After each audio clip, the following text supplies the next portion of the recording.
And welcome to another week of Grand Slam Saturday. This is for June 19, 2021. I record the matches all throughout the week and show you what I got come the end of the week. And don't forget, folks, that at 8 o'clock tonight, and we may have to move the airing of Grand Slam Saturday up, depending on the length of the four matches that I'll be doing over the next 4 days. We'll have a GSW special from Carbondale, Illinois. Just added to that card where we're going to have our two first round bouts. It's going to be Dory Funk Jr. or whoever is the world heavyweight champ. By the time we get to the end of the week, we'll face Lou Thesz, and we'll have some matches from the St. Louis circuit from combatants who did not make the St. Louis circuit card. We'll take a deep dive on in the underbelly of the St. Louis circuit. And before then, we have 4 matches to show you here on Grand Slam Saturday. One from Tampa, one from Sweet Home Chicago, one from Minneapolis, where Dory Funk Jr. will defend against Vern Gagne in what should be a Bonnie of a match. And we will also have the bouts from St. Louis, and then we stay in St. Louis for the big event that you'll be seeing a little bit after this airs Saturday night. Start time will be 8 o'clock for that card in St. Louis, Saturday night, June 19. And then the following Saturday, we will have the second round for you. And then on the eve of July 4th, we will do our super card. That's just how it worked out. And that will be the final 8 of the Monarch of the Mat, plus some bonus matches already signed. Whoever the GSW champ is will battle Andre the Giant in a big match on that July 3rd card. So the next 3 weeks, we're going to have bonus coverage of the Monarch of the Mat tournament and some other cards for you. Let's get you to the roll call, which is all important because Jackie Pallo is about to defend his World Junior Heavyweight Championship from Tampa. And you see how things have been going in terms of who is champ and who is a chump. Here were the circuit winners, all 18 of them, as we have now filled out the list of circuit winners. And don't forget, in the third quarter of year 4, we're going to have the Okerlund Cup, which is the tag team tournament. We'll be going to the different locales. In fact, what we'll probably wind up doing is we'll probably combine the New York and the Montreal circuit tournaments, because they'll be short tournaments, they'll be very short tournaments. Charlotte and Atlanta, Tampa, and Detroit is no longer around, and Chicago is around, so they will probably combine Minneapolis and St. Louis all the way down the line to find our 16 finalists, and then we take a pause for 1 week when we get to that, and then we will have our second round, and then the end of third quarter, week 39, we will have our Okerlund Cup tournament, which will go very much like the Monarch of the Mat tournament. So let's show you now our new page, which is Final Stage Pairings. So this coming tonight, in just a little bit, we're going to have our 2 first-round bouts. The Chozu Sherry bout will be for the North American title. That'll be on the line because the tournaments are in tournament play. The championships are in play. And here's your second-round pairings. Got some interesting babyface bouts. Sting and Magnum TA, Vern Gagne and Wahoo McDaniel, and the rest of the bouts are faces against heels. And Hulk Hogan will get the Guerrero Hashimoto winner, and Jerry Lawler on June 26th will get the Chozu Sherry winner. And for all we know, that could be for a title, unless Sherry somehow loses and doesn't lose the title. Like if they went to a double countout or they went to a draw. But the matches are one fall, no DQ, 60-minute time limit in the tournament. And anytime we have a draw, double count out, no contest, it goes to the higher seed, so they have that working in their favor. So let's get you now over to the Tampa circuit. I'll tell you what happened earlier on the card. Lex Luger and Daniel Bryan, a couple of baby faces battling out for higher position in the rankings. Luger showed his claws, which we know he has, and he turned heel during the bout, busting open Bryan. Bryan didn't take it too well. He went at Luger, and they went to a double DQ at 26:49. Jack Briscoe by DQ over Chris Tolos, and Luger ran into that bout just to make sure everybody knew he was a heel. And Briscoe grabbed the house mic and said, "I forgot more about wrestling than you all probably know, son." That's how Briscoe would say it. Rocca by pin over Ron Fuller. The interns and Jarrett and Yamamoto, Jerry Jarrett and Tojo Yamamoto, were in the indie pool. We put everybody under 100 in the rankings. If their rating is less than 100, they go into the indie pool, and if they go over 100, we plug them right back out and sign them out with the circuit where they break over 100, which will be Tampa. So Jarrett and Yamamoto are now in the Tampa circuit. Dick the Bruiser, who came to Tampa, actually in real life he had a home in Indian Rocks Beach, which is not too far from me, before his untimely death in the early 90s. He easily defeats, and I spelled Bruiser wrong on here, so let me fix that. Go over one and put an S there. Okay. Dick the Bruiser by pin, 343 low blow. And the Blackjacks were in town defending their North American tag titles over Eddie and Mike Graham. Graham's win by DQ, but they're going to be out of action 8 weeks as Eddie breaks his hand in the bout. In fact, the Blackjacks injured his hand. And I forgot to write my note for that.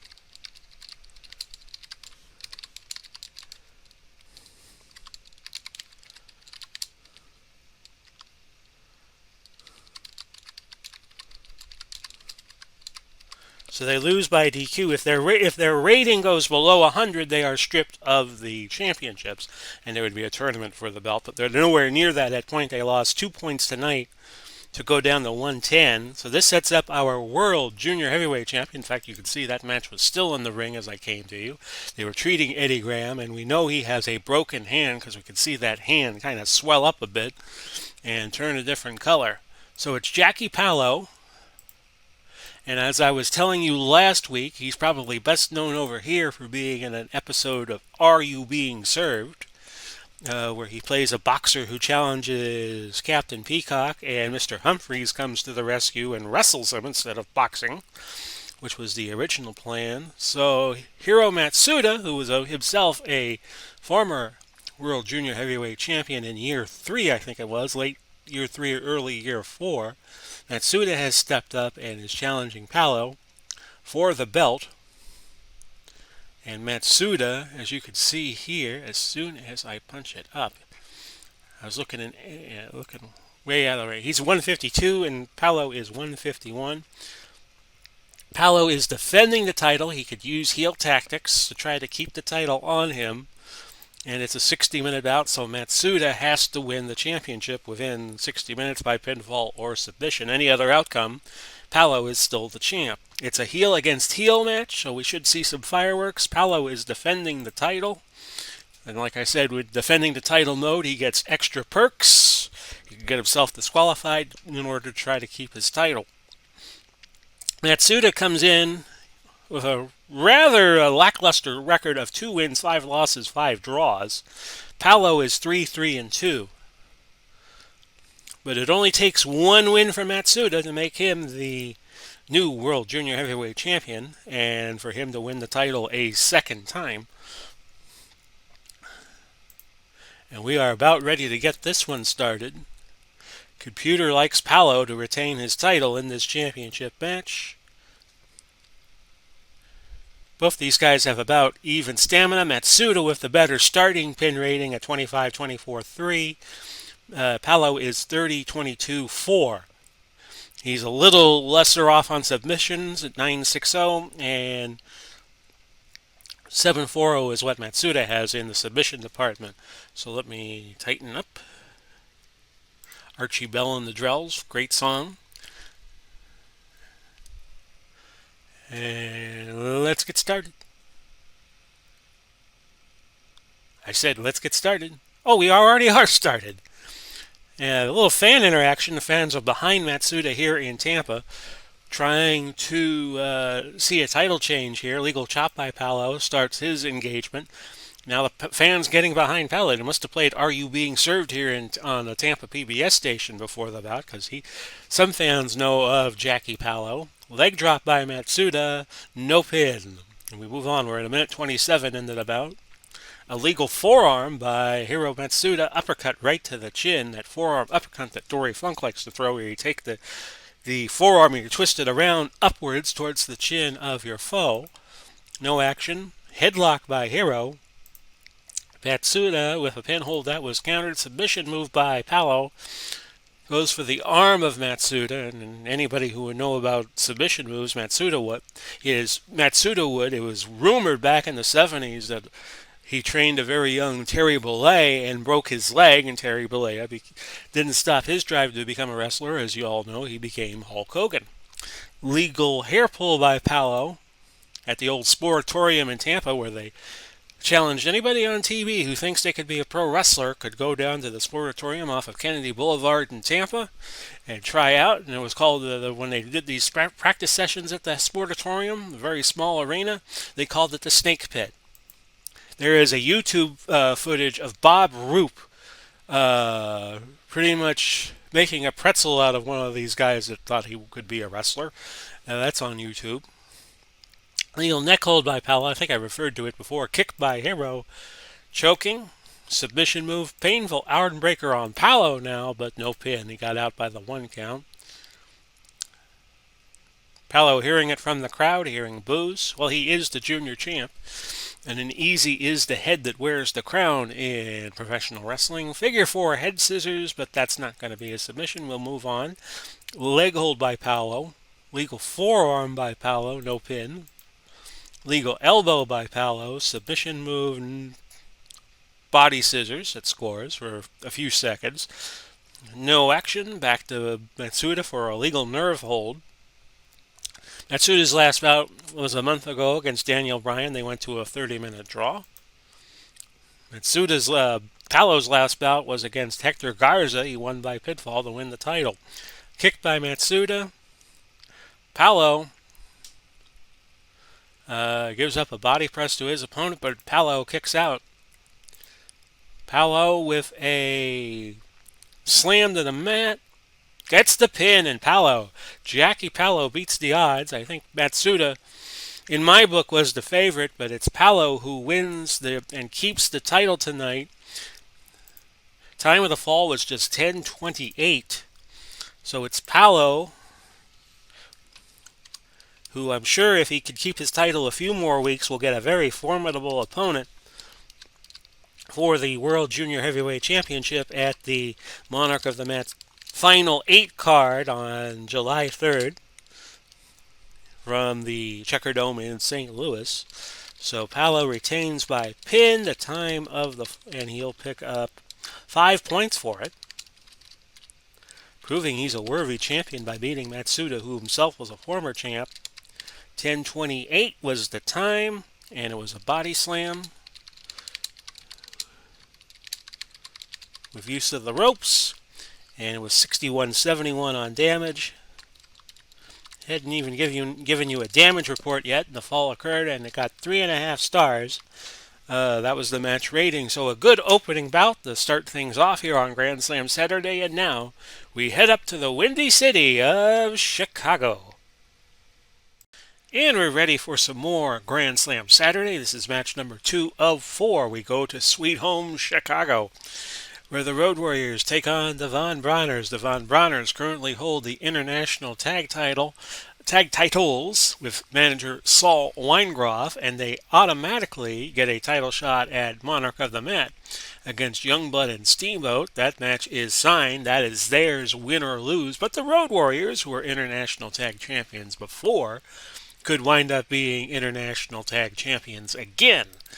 So let's show you what has happened on the Chicago card.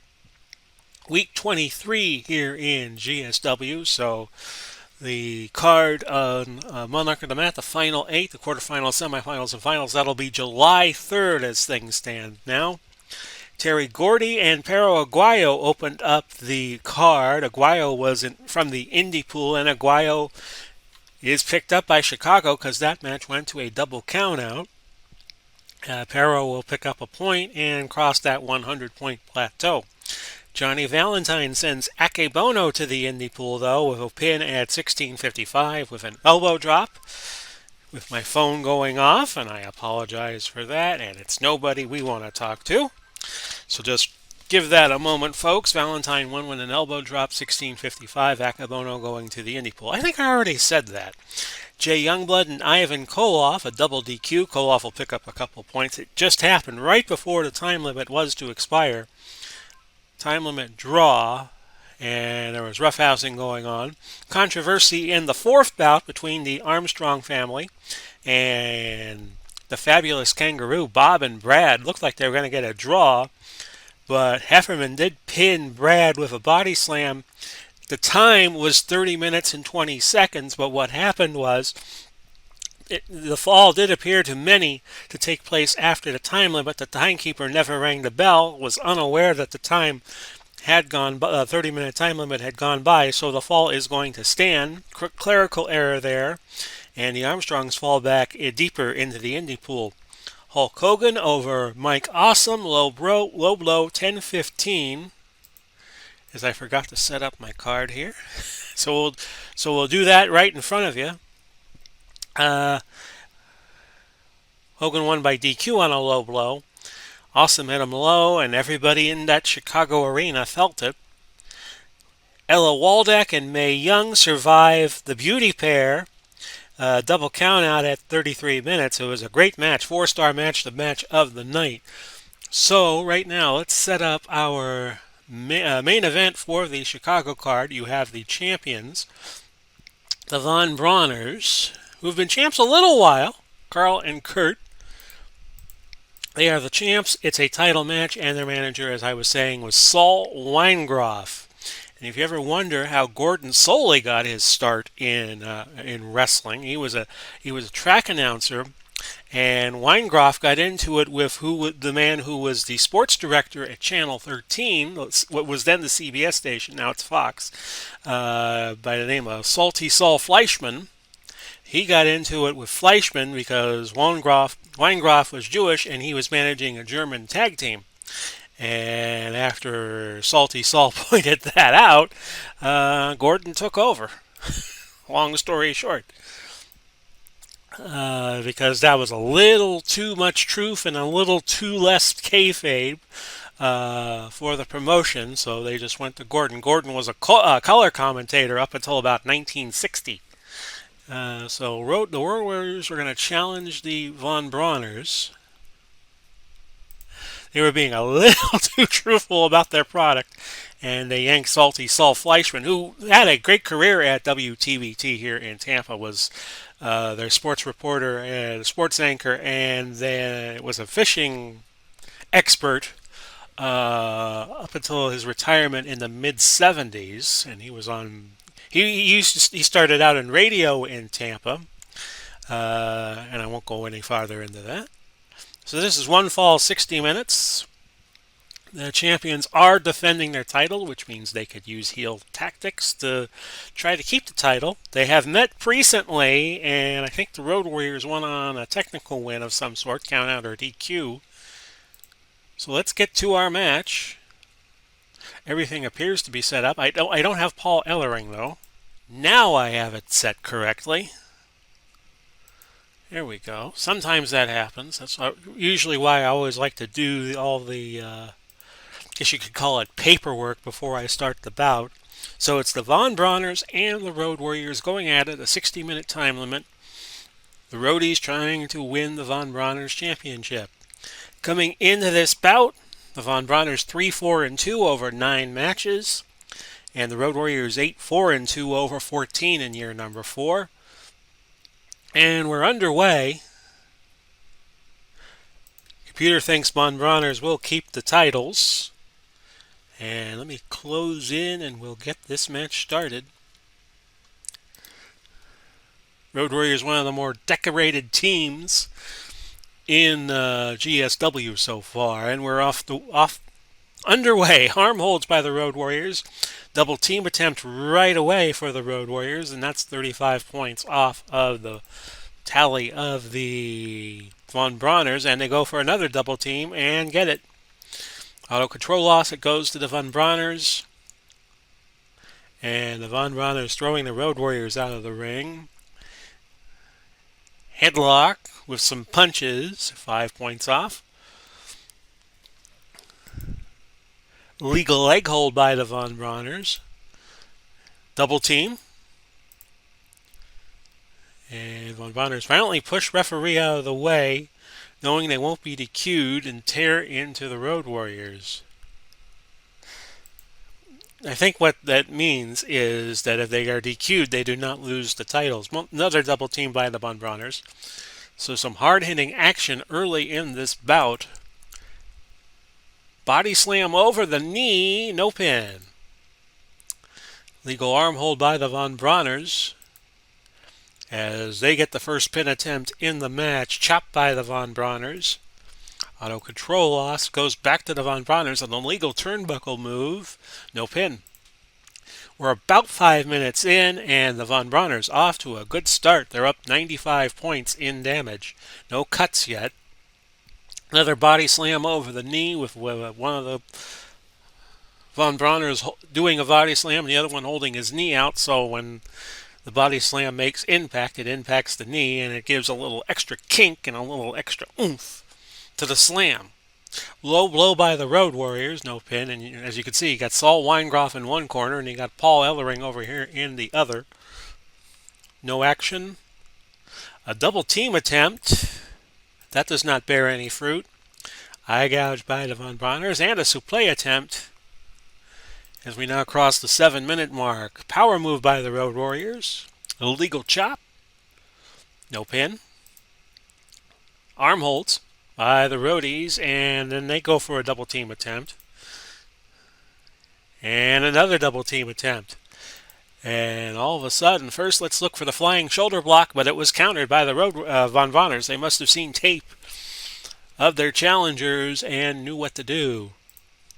European uppercuts, that's countered. And arm holds by the Road Warriors. Headlock with punches rained in on the Von Brauners, no pin. We've just crossed the 10-minute mark, and now it's just about even in terms of who is winning. As that 95-point deficit the Road Warriors had now down to 18 points of damage. Double team attempt by the Von Brauners, so that will go back up. Kind of goes up, especially in tag team matches. You see a lot of volatility. Leg hold by the Von Brauners. A kick by the Von Brauners. An illegal turnbuckle move. No pin. Kick by the Von Brauners. Countered. Road Warriors come back with a legal knee. And a double team of their own, and a big one, 35 points off of the Von Brauners total. They go back to basics with an arm hold and double teaming again, 15 points, and now they have the damage lead. Body slam by the Road Warriors, nice one. And the Road Warriors hammer the Von Brauners by using a series of pounding forearms to their back, 7 points off. Specially move, Doomsday Device. Oh, that nearly was it. Ally, we'll say it was Weingroff. They pulled Von Brauners partially out of the ring. Usually if I see an ally, I'm thinking the ally would be naturally their manager. Road Warriors, no action. Doomsday Device again, but this time it was countered. Punches by the Von Brauners, and we are still going. Von Brauners have now a 41-point deficit in damage, and their pin rating is going up. But the Road Warriors is also going up dramatic. Both teams taking some damage here. Double team attempt by the Von Brauners, and another. Auto control loss. We go back to the Road Warriors. They try that Doomsday Device again. They've gone to the well 2 times too many.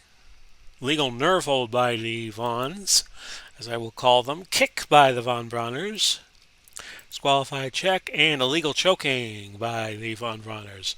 So it's almost a dead even bout at this point. 17 and 20 into the bout. 17 minutes 20 seconds.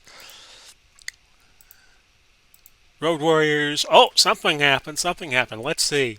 Road Warriors punch away and have the Von Brauners staggering around the ringside. Road Warriors hear the count. They get back in. It's a count-out win for the Road Warriors. So, bully for them, but they do not win the International Tag Team Championship, which should be their goal. But then again, nothing you could do if the Von Brauners don't get back in the ring.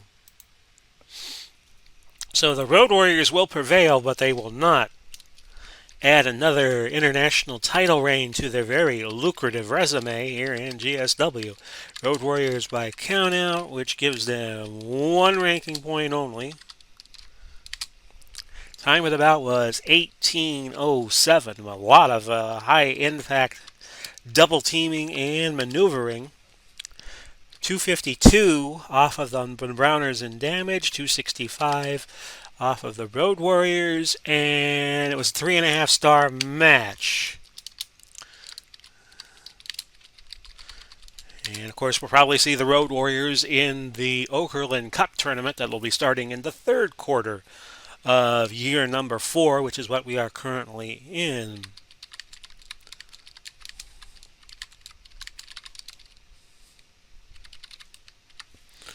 So with that, we head off to Minneapolis, Minnesota for a World Heavyweight Championship defense. Stand by. Bout number 3 of Grand Slam Saturday coming to you. This is a big one. Dory Funk Jr. against Vern Gagne. Gagne trying to upend Funk Jr. and his now 16-week reign as world champion. This is the Minneapolis circuit.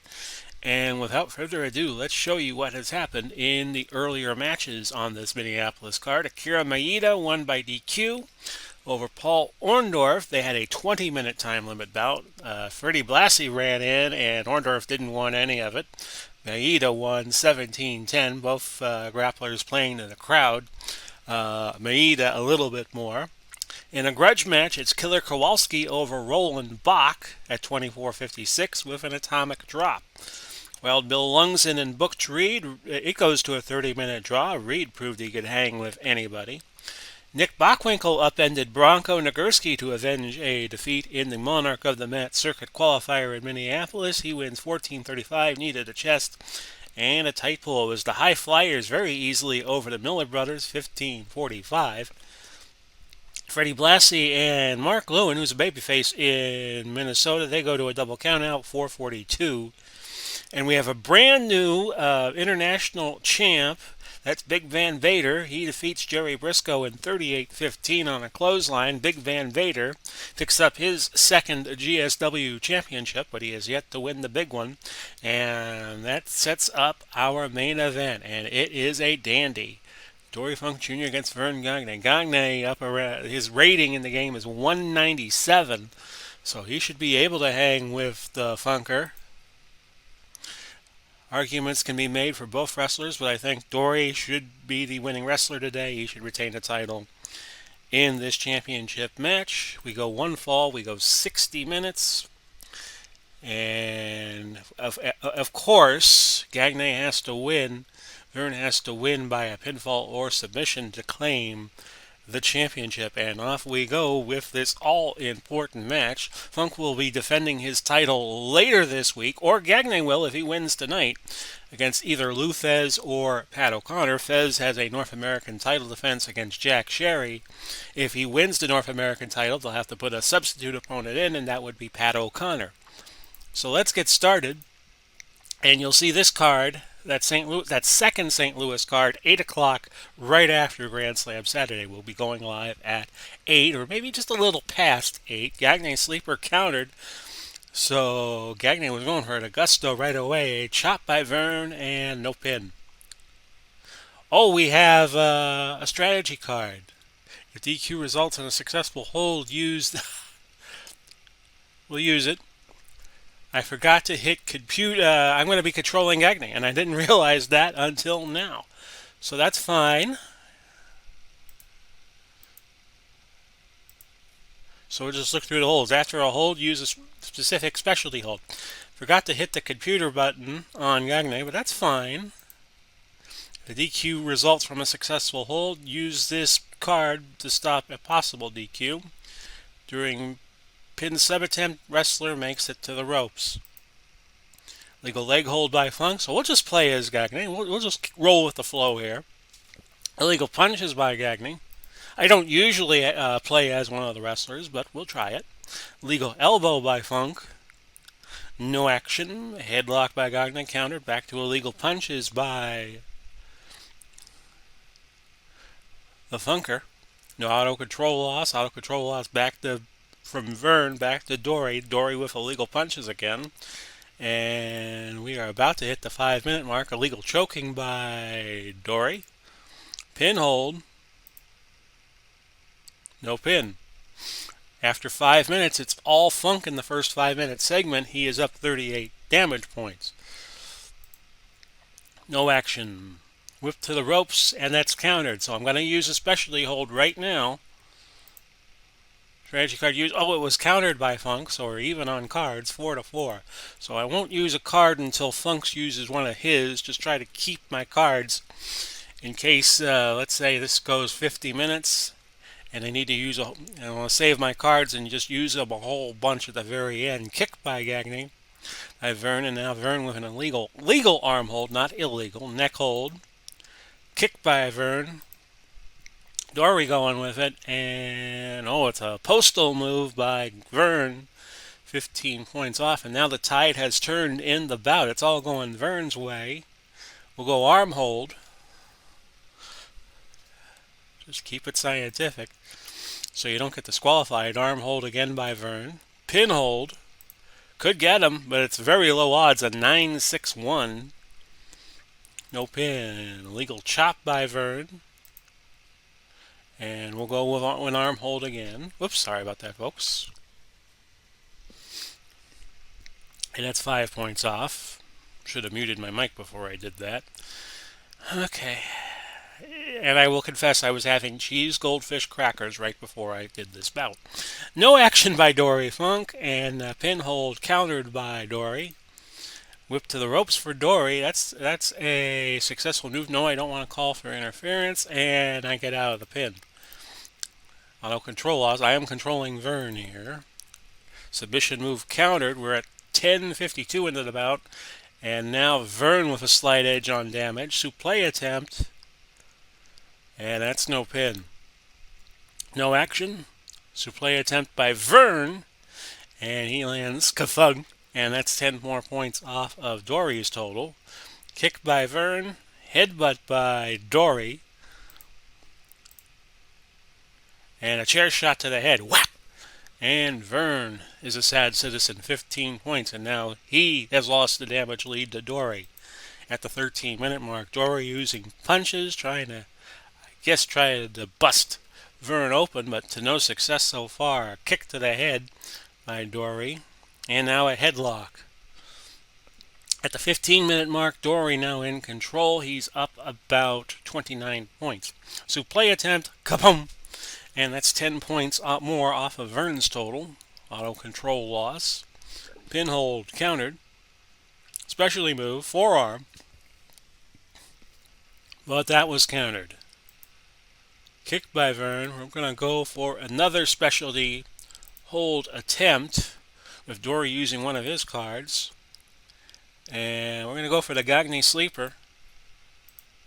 Oh, countered by Funk.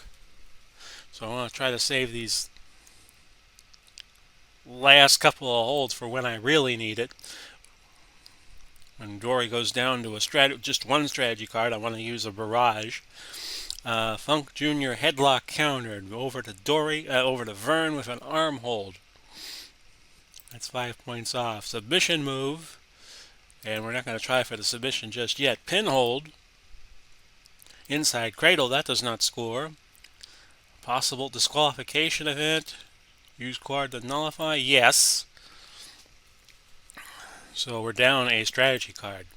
Pile driver countered by the champ, who has control. Spinning toe hold. Not going to get a submission this early on Vern. Headbutt by Dory. Auto control loss. No action. Supplé attempt. That does not get it done. We are now past the 20-minute mark, and Vern down about 39 points on damage. No cuts in the bout so far. I should mention Dory is 10-2-5 as champion. Vern is 6-2-1, and he has won at least 4 in a row. And he qualified for the Minneapolis circuit to the final stage of the Monarch of the Mat. And as I said, you'll be seeing the first round of the Monarch of the Mat live right after Grand Slam Saturday concludes. Bear hug by Vern. That's not going to score. Submission move. Again, you're not going to get Dory that early, so we're not going to try. Arm hold. After a disqualified check, that's 5 points off of Dory's total. It's now 109, 132. Vern's still down about 23 points. Whip to the ropes, and that'll lessen the margin a little bit. Legal chop by Dory. No action. Kick by Dory. And that's 6 more points, so the lead opens up to 27 points now. Pin hold. Might get it done. No pin. Legal forearm by Dory. Auto control loss back to Vern. It's even at 2-2. So I have left the specialty cards and wrestler makes it to the ropes. I want to save them for now. Legal whip to the rope. No pin. Arm hold again. And at 25 minutes in, it's still Dory ahead by a little bit. Pin hold by Vern. Countered. Chop by Dory. These two guys could go 60 easily, 60 minutes. Legal choking by, I'm not talking about Mike Wallace and Morally Safer either. Legal choking by Dory. Legal turnbuckle countered by Vern. Vern goes for the body slam when he hits it. 9 points. Legal whip to the ropes, 9 damage points. That's countered. Back to Dory for an illegal elbow, not an illegal. That's 6 points off. Pin hold. No pin. Legal forearm by Dory. So the champ holding the challenger at bay. Oh, unknown injury for Vern. And that's 50 points off, and that widens the gap tremendously. So now the lead for Dory is almost 100 points. Auto control loss, suplex attempt, Vern got him over. 10 points. I might try to go for it now, considering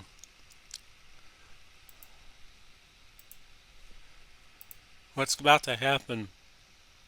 We're going to go inside cradle, but countered by Dory Funk Jr. So now Vern in a bad situation. We're halfway through, and Dory with a bit of a sizable lead now.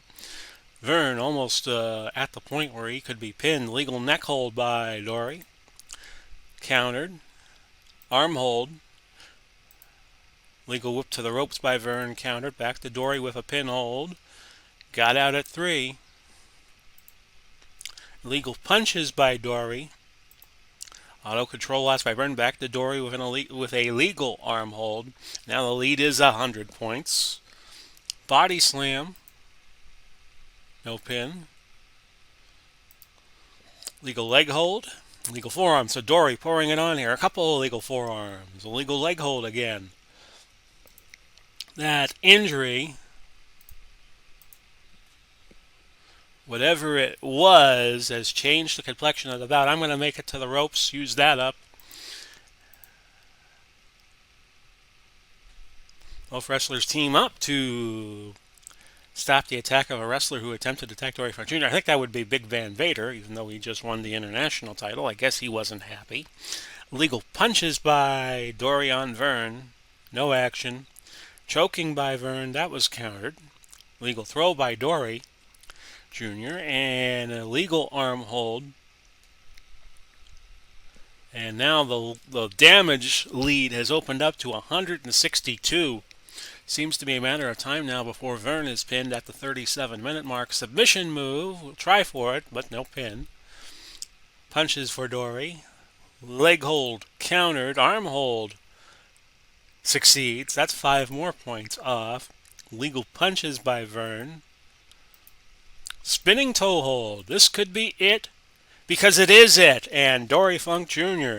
successfully defends his championship. I thought for sure Vern would put up a better showing, but that injury sustained at some point during the middle of the bout seemed to do Vern in, so Vern is defeated. He ran out of gas after that happened. The time of the fall will be 39:21. That's going to put Dory over 160 ranking points, which is kind of high. So it's Dory by pin. A good bout. It got 5 stars. So you can't get any better than that. Dory Funk Jr. by pin plus 4 because they were within 9 points of each other, so Dory gets the full score. 39-21, spinning toe hold.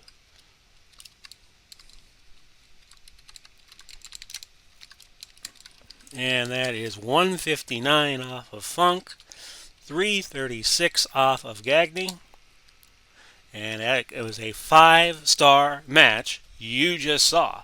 And speaking of things about to be seen, let's head over to St. Louis, Missouri. Our last stop this weekend on Grand Slam Saturday, Youngblood and Steamboat, the World Tag Team Champions, battling the Minnesota Wrecking Crew in the St. Louis circuit. First of 2 stops in this circuit. We're going to bring you a bonus card immediately following this bout live. I do not know the length that this episode of Grand Slam Saturday will take, recording these segments during the course of the week, but if the episode lasts, we should be ready to go live at 8 o'clock on Saturday the 19th, which is minutes from now, as you see this, if you're seeing this on the premiere.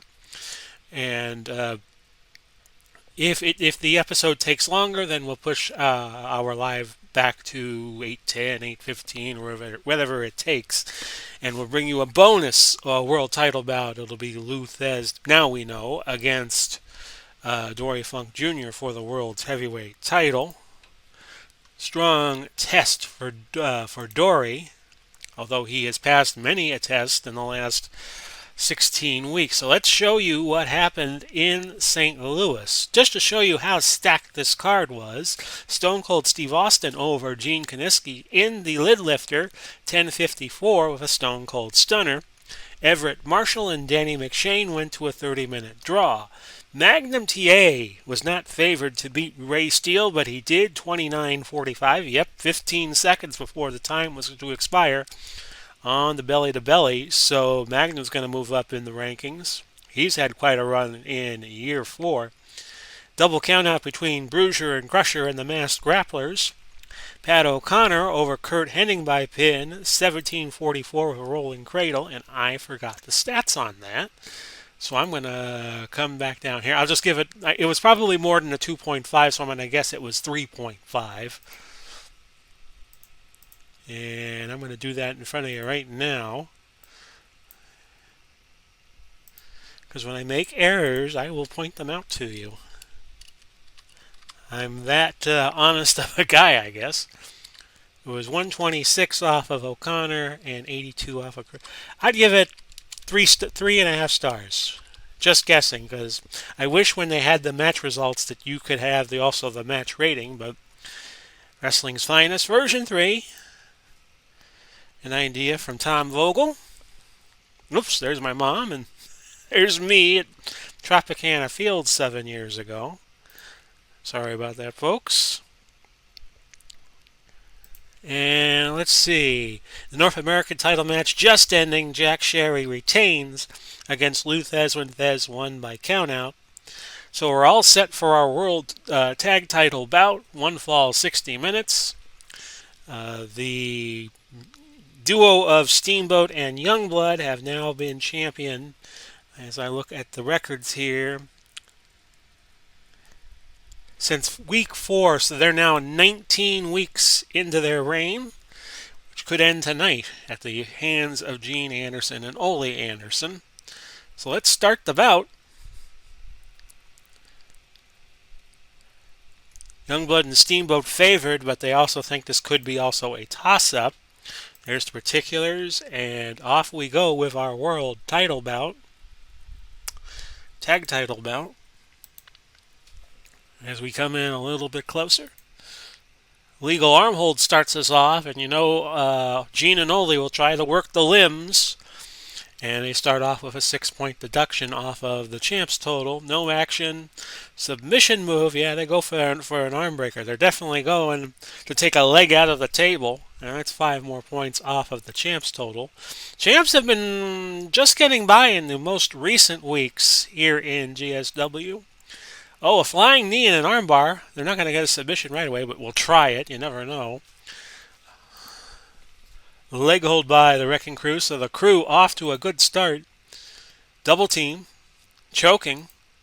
Supple attempt, nicely done, and what a roll the challengers are on. More double teaming. And the challengers have opened up a 100-point lead already, and now, in fact, it's at 116, 307 into the bout. Kick countered by Youngblood and Steamboat. They go for offense, but it's immediately countered. They went for a supple attempt, and that was countered, but the counter comes back. Pinhold countered. So Steamboat and Youngblood start 0 for 2 in terms of holds. We go back to the Wrecking Crew, flying knee and an armbar. You're not going to get a submission this early. And no chance at it. And now, to add to the trouble, they're cut. The champs are cut. 15 points in cuts. So they're down 171 points, and the bout is not even 5 minutes old. Auto control loss. A counter. And still the challengers at 0. Strategy card used, countered by the champs. Strategy card used, DQ stopped. And this has been a whitewash so far. Legal chop, the first move in for the champs. Good for 7 points, and now they're only 164 points down. And down 15 on cuts. So control loss back to the challengers. A strategy card used to stop a DQ. The champs 10-5-3 this year. The Minnesota Wrecking Crew has not seen a lot of action. They are 0-1-1. Although they had either a double countout or a double DQ earlier in the year with the champs, which is kind of why they're getting a title shot back. Double team attempt does not work. Kicked by Youngblood and Steamboat, so they're off the schneid. Specially move, flying body press, that was countered. DQ check, possible DQ stopped. And the crew with some more double teaming. The lead on damage is now 173 at almost the 8-minute mark. Kick by the challengers. Kick by the challengers again. So that's 10 more quick points. Legal whip to the ropes. Submission move. We were not going to apply it because there was no chance of getting it. A double team attempt, that was countered by the champs. A legal throw, that was countered by the challengers. Kick by the challengers, 5 points off of Steamboat and Youngblood. And if I remember correctly, this is kind of how their first bout went a few weeks ago, where the challengers dominated and the champs were lucky to get out of town. More double teaming, 30 more points off. The lead is now 235. Double pile driver. This could be it. Oh, I thought we were going to have brand new champs after 19 weeks, but Steamboat and Youngblood found the ropes, and the match continues at the 11-minute mark. It's 284 off the champs and 12 off the challengers. And the challengers continue to double teaming with a couple of double teams. 33 more points off the board and 18 more. And a body slam. Oh, that just missed being a pin. It was a 7 on the 3 count. They needed a 5. And after that body slam, the champs are in deep, deep trouble of losing their championships right here. They're down 318 points and 15 on cuts. Double team attempt countered. And yeah, finally the champs get another move in for 5 points. Body slam to the mat, no pin. That was the first pin attempt for the champs, 2 by the challengers so far. Action happening, and would you believe it? Would you believe it? An arm injury is going to knock Steamboat and Youngblood out 5 days. They'll be back in time for next week. And they try to injure, in fact, they injured Jay Youngblood for 5 days. An arm injury, but this is a night where the challengers, the Minnesota Wrecking Crew of Gene and Ole Anderson, could have gotten it done, but Youngblood and Steamboat, who were pummeled in this bout, are gonna walk away with the titles yet again. Amazingly, they'll get 1 point. Time of the fall 13:05. 330 and 15 was the damage on Youngblood and Steamboat, and the Wrecking Crew only had 26 points of damage. Three-star match, but like I said, this could have easily gone another way with the damage that the champions were taking at the hands of the Minnesota Wrecking Crew. So that's it for this week on the proper episode of Grand Slam Saturday. Stay tuned. If you're seeing this on Sunday or Monday, it might already be up. We're doing a live version.